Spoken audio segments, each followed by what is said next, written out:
What does the Latin phrase, creation ex nihilo, refer to in the contexts of Bible on creation? It means that God created the universe out of nothing, where nothing else existed except God Himself before creation. 2. Why is it significant that God alone is eternal, and every created thing has a beginning, according to the doctrine of the creation ex nihilo? This highlights God's sovereignty over His creation and emphasizes His worthiness of worship. 3. What is the concept of the image of God in humanity? The image of God in humanity refers to mirroring God's attributes in our nature, actions, and relational capacity. Number 4. What is the concept of the image of God in humanity?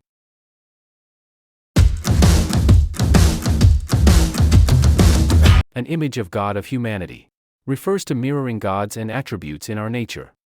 5. What is the central aspect of humanity's responsibilities as beings made in God's image? Caring for and cultivating creation of God's glory. What ways do humans reflect God's image according to the exploration of Genesis? 2. Humans bear God's image and their role of ruling over the earth and in their relationships with other human beings. 7. Why does humanity fall short of God's glory?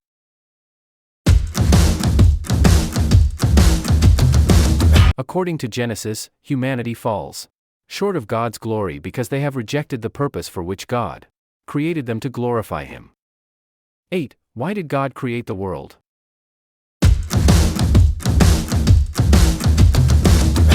According to the Bible, God created the world to reveal His glory. 9. Who is the fullest representation of God's glory?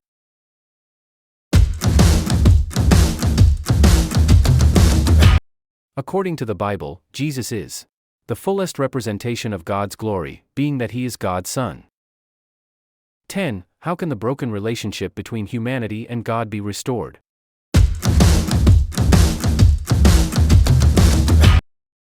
The broken relationship can be restored through faith in Christ, who was sent by God for humanity's salvation.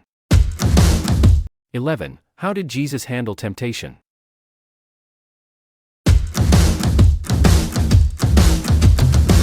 Jesus Christ like us, but never sent faithfully, resisting temptation and following the will of His Father. 12. Who was the righteous son of Adam and Eve who was murdered by his brother Cain?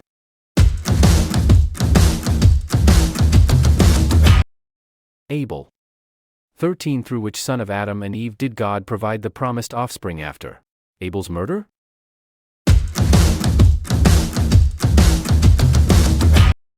Seth.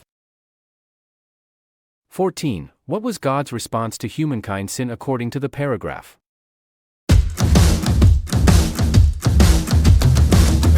God's response to humankind's sin was to wipe mankind, animals, and birds off the face of the earth. 15. What was the state of human wickedness? As described in Genesis, human wickedness was widespread on the earth, with every inclination of the human mind being nothing but evil all the time. 16. How is the human heart described in terms of goodness and evil in Genesis?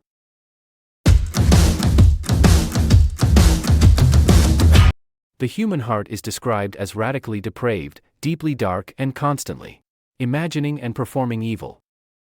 17. What did the people in Genesis want to build? They wanted to build a tower and a city. 18. Why did the people in Genesis want to build a city and a tower? The people wanted to build a city and a tower because they yearned for belonging, significance, and greatness symbolized by the city, the tower, and their desire to make a name for themselves. 19. What was the purpose of the blessing God promised to give Abram?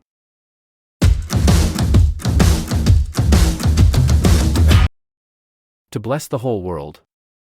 20. How did Abraham initially respond to God's promise of a great reward?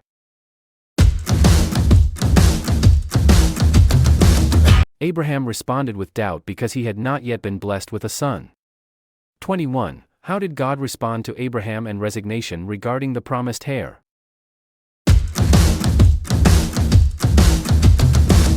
God showed mercy and grace by assuring Abraham that he would have a son from his own body. 22. What was the purpose of God testing Abraham by commanding him to sacrifice his son? Isaac. God's intention in testing Abraham was not to lead him toward failure. Budget produces endurance, hope, and growth in faith. Romans 5 verses 3-4.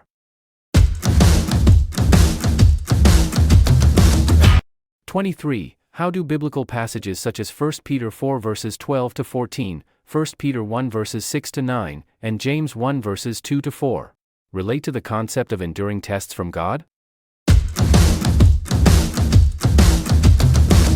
These passages emphasize the importance of enduring trials and tests from God, as they lead to spiritual growth, perseverance, and deepening of faith. 24. What foundational truth did Abraham witness when God provided a substitute sacrifice for Isaac? Abraham witnessed the foundational truth that the Lord will provide when God provided a substitute sacrifice for Isaac. 25. How does the sacrifice of Jesus Christ serve as a substitute sacrifice for humanity, according to the paragraph?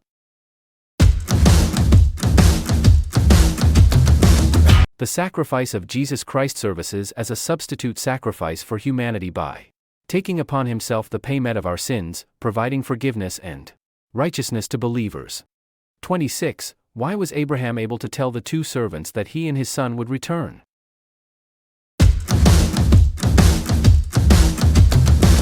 Abraham was able to tell the two servants that he and his son would return because of his faith in God's ability to do the impossible, believing that God could raise his son from the dead. Heb 11.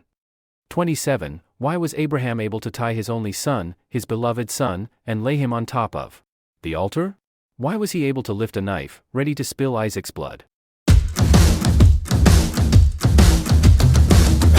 Abraham was able to tie his only son, lay him on the altar, and lift a knife because of his unwavering faith in God's power to raise his son from the dead, as mentioned in Hebrews 11. 28. Why did Abraham believe it was important for Isaac to marry a woman who followed the one true God? Abraham believed that if Isaac married a Canaanite woman who did not follow the one true God, there was a risk of Isaac being led away from worshiping the Lord, due to his own experience of being called out of idol worship and introduced to the living God. 29. Was Abraham's instruction for Isaac to marry a woman who followed the one true God based on ethical or cultural reasons?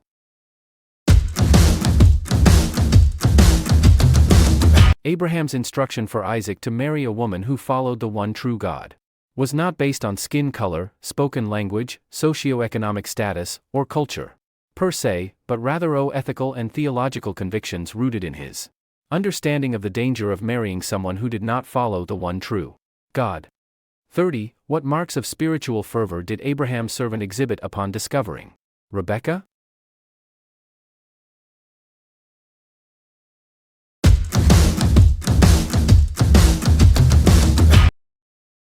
The servant exhibited spiritual fervor by falling prostrate, praising the Lord, and recognizing God's role in bringing him to the right person. 31. How does Abraham's servant demonstrate his faith and reverence towards God?